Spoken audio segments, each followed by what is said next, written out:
What's good, everybody? RJ Sheldon here, episode 71 of Off the Top Show.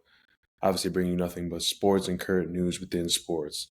Let's go ahead and talk about, obviously, yesterday or this past Monday night football game.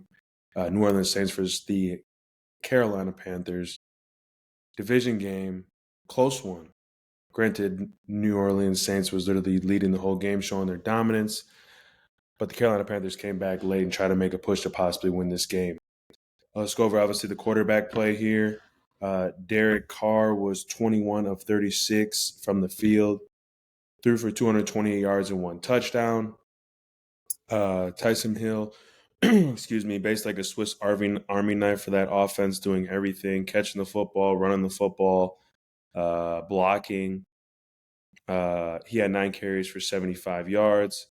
And then Chris Olave had 6 receptions for 86. And for Bryce Young, obviously, is a tough one, being 0-2. Obviously, number one draft pick. First one off the board. Was 22 of 33 from the field, 153 yards and one touchdown.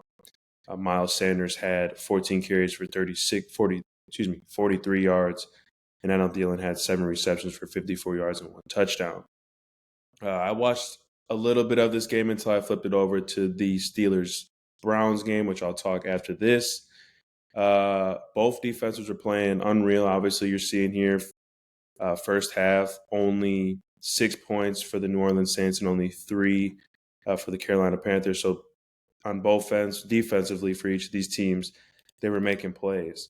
Looking at here, some of these player stats in regards to, obviously, defensive players.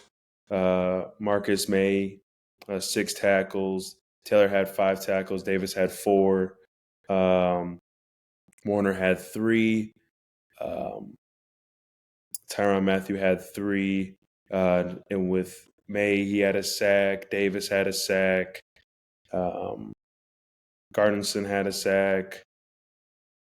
So you see a really, guys getting in the backfield and do what they need to do to go ahead on the defensive end to create chaos. And obviously the same way for the Panthers too. A couple guys on that defense that had a couple sacks as well, played really high motor and really above what they normally did. Henderson had 6 tackles. Hill had 5. Jackson had 5.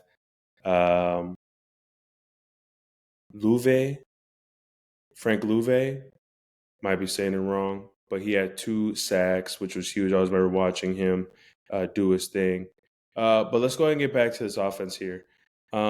Second half, obviously, things picked up. New Orleans Saints went ahead and scored 14 to remain, obviously, the lead for the Carolina Panthers. Third quarter, 3 points, and then late down the stretch had a touchdown pass to Adam Thielen to kind of go ahead and see if they had hopes of maybe getting into overtime or possibly winning. But all in all, score there, 20-17. Kind of my take for the New Orleans Saints. This is a good win for them. Obviously, it's a divisional game. You want to go ahead and always beat your team that are in the same division. They go 2-0. And they're clicking on all cylinders, right? Addition to Carr coming onto that team in this offseason, I think helps a lot for them for just more of being, consistent, decisive offense. Obviously, got Thomas, Olave, running backs as well. They were efficient, and they actually, on TV, were doing what I thought that they were going to do all along. They go ahead and they're coached very well on the offensive end. They're not going to go ahead and beat themselves. But I think the biggest thing here for this team is obviously staying healthy. And the way they use Tyson Hill is unreal. I mean, that guy is we need to give him his credit. I think he's in the league now for 4 or 5 years. And for what he does from a tight end, from a wide receiver to a quarterback position, I mean, he can damn near at this point play quarterback as well if Carr goes out. So they got a weird design offense, but everyone does, plays their role effectively and everyone does their job. So I'm excited for the Saints. I think they're still going to be a top team in this division here, obviously, with the Carolina Panthers, with the Tampa Bay Bucks, and the Atlanta Falcons would be the front runner of that division. And then for the Carolina Panthers, man, it's going to be a tough season, but I think you're going to see glimpses of obviously that offense getting together, and Bryce Young. He's young, but at the same time, you do see a lot of good glimpses of him making the right decisions, here when needs be, but then obviously you see some boneheaded plays, but that's what you get. You have to go ahead and get that experience of being in the NFL. This is not college, and that jump, especially at the quarterback position, is tough. But Carolina Panther fans, don't go ahead and feel like it's the end of the world. There's always, room for improvement. It takes time to build something great. So don't be worried about that. And then obviously for the second half, the second game that was on Monday night, we had the Cleveland Browns versus the Pittsburgh Steelers. Go over some player stats here. Deshaun Watson was 22 of 40 from the field, 235 yards passing, 1 touchdown, 1 interception. Chubbs went down due to a nasty injury, obviously completely shattering his left knee. If you saw that play live, that was you hate to see it, but I mean, it's a man's game, and guys, go ahead and come down, with injury.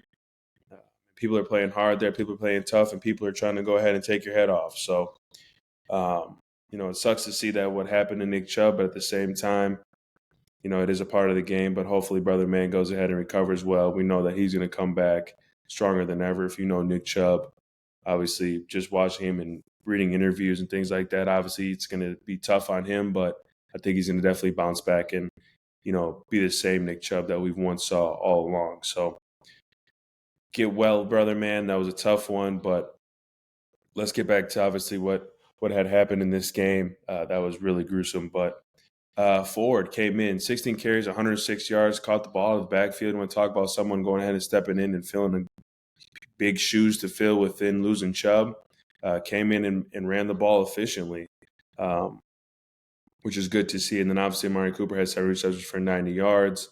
Kenny Pickett, 15 to 30 from the field, 22 yards throwing, 1 touchdown, 1 interception. Najee Harris had 10 carries for 43 yards.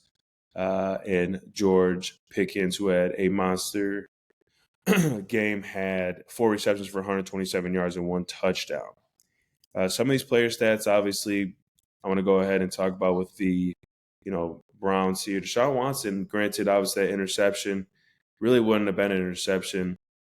If number one, even though the ball was thrown where it was, still have to catch the ball. But I think just play design. Why would you go ahead and call that as a first play, for Deshaun Watson to throw? But no hero there.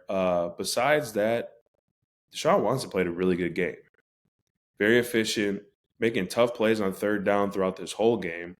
Obviously, with TJ Watt and that D-line that they have there, we're getting after him, but he was finding ways to go ahead and extend plays and to go ahead and convert either third down or make it manageable to where even go for it for fourth down. So I was very, very pleased with Deshaun Watson's performance on Monday night. I think he's only going to get better as the year goes on and as the games go on.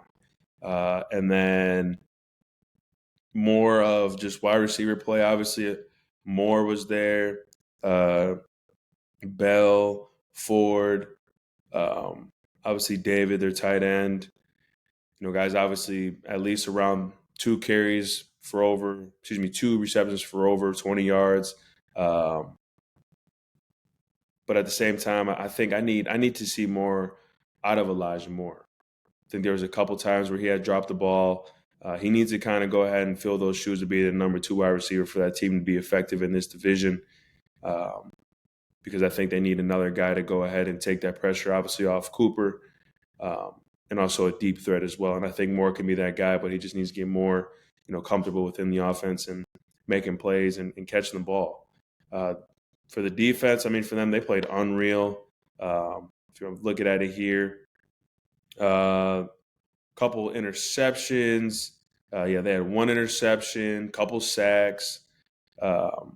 They basically played well on the defensive end, and both these teams played well on the defensive end, throughout this whole game. And this game was action-packed with defense, and then obviously timely big plays by the offense.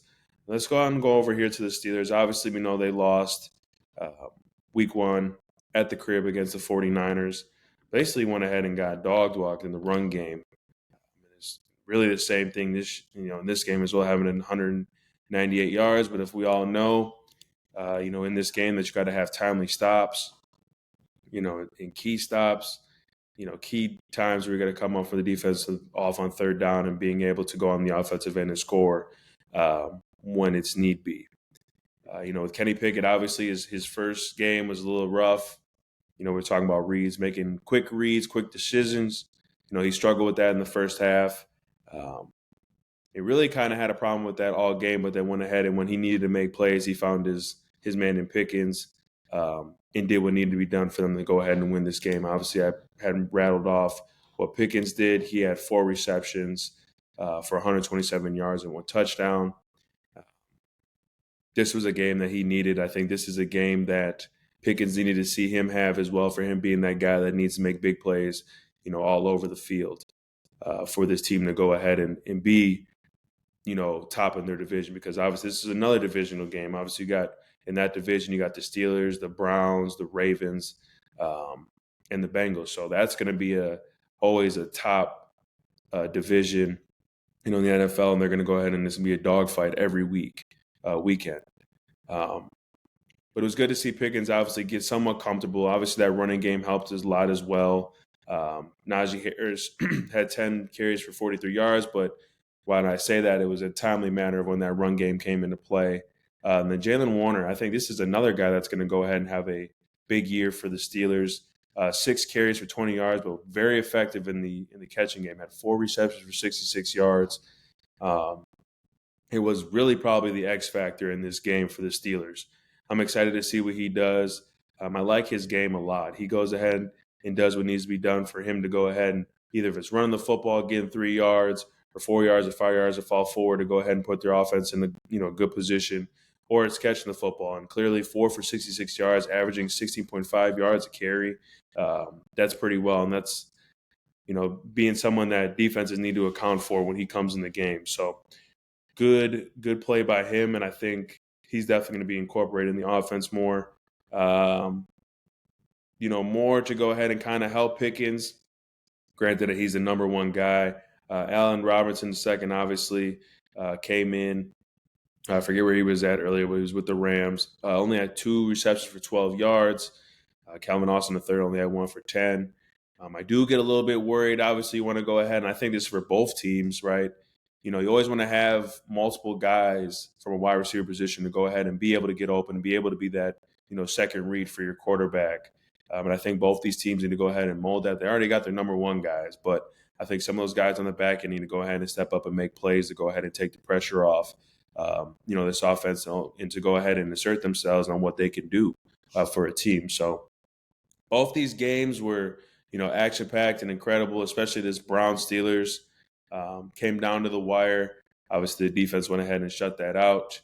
But that goes ahead and puts the Pittsburgh Steelers 1-1 in the division, and it puts the Cleveland Browns in 1-1. I think this is a really good win for the Pittsburgh Steelers.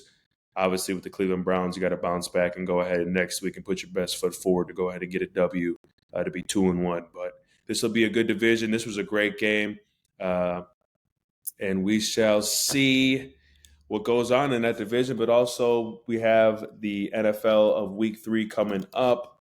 I'm checking right now who's the Thursday game, and basically, good old one tomorrow. We have the New York Giants versus the San Francisco 49ers. I think this should be a good one. 49ers at home. I'm not going to go ahead and bet on the 49ers. I'm going to go ahead and take the 49ers, but I think it's going to be a tough one. Obviously, New York Giants came off a huge win, and Jones is playing pretty well. I think he had over 300 yards, 3 touchdowns to go ahead and get that win. Possibly, I think, against the Cardinals, if I'm not mistaken. I could be wrong, but all in all, it was good for the Giants to get that win this past week for them, because obviously that first game that they had against the Dallas Cowboys was horrendous. It was one game, if you were a New York Giants fan, you're like, what the hell is going on? So, but in that and saying all that, I do have the 49ers, but I do think this is going to be a close one. I do think that defense is going to be very effective when need be for the 49ers. Don't be surprised if this game, um, if I could say, I think the 49ers are going to win by a score, but I think this is going to be, I would say, like a 24-27 game, come down to the wire, and that 49er defense go ahead and get that win and have them be 3-0 in their division and having the Giants be 1-2. So that is obviously Thursday, 7:15 on Amazon Prime. So don't be hesitant to check that out. Obviously, we're talking football all year round, all especially during this fall when it's in season. So you already know who to come to and look for that information. And obviously, Friday we'll go ahead and give picks and everything when we obviously got lit back on here. And then moving on from the NFL, we're going to go ahead and obviously talk about the WNBA here. Obviously, the first round is already kind of set. Obviously, the Las Vegas Aces are heading to the semifinals. The Dallas Wings last night went ahead and clinched their berth into the semifinals to go ahead and face the Aces. So game one is going to be September 24th. And obviously, you know about the Las Vegas Aces. They won it last year. And then Dallas Wings as well. They always have a great team. Both those teams are fully loaded with talent. And can't wait to watch those two go ahead and battle it out. And then obviously last night to, add on to the WA festivities of last night, if you watched the game, I definitely watched both of them. New York Liberty went ahead and clinched that as well to go ahead and get their semifinals berth, to be the second seed. And then obviously we're having game 3 because it's a tie. We have the Cincinnati Suns versus the Minnesota Lynx. Obviously, me being here in Minnesota, I do cheer for the Minnesota Lynx, so I definitely want them to go ahead and get that dub today against the Suns so we can go ahead and face New York Liberty in game 1 in the semifinals. So I got the Lynx, obviously, tonight. That game's on at 7 o'clock on ESPN, so I'm definitely going to be tuned into that. And, man, Wednesdays is just me. Got a lot of things that I have in mind that, I think is going to go ahead and add more to this show. But at the same time, I want to go ahead and thank everyone that does tune in on the love and support that I do get. I thank you a ton. You already know, man, what we do on here. We're just giving you information and giving you our information and our aspect of what's going on a day-to-day basis in the sports world. But you knew that already. I just like to reinforce that if I get new listeners. So with that being said, man, episode 71. You guys have a great Wednesday. Continue to be striving the best you can be. Continue to go ahead and mark off and check off whatever you need to do on your to-do list to better yourself. I'm RJ. You guys have a good day. Peace out.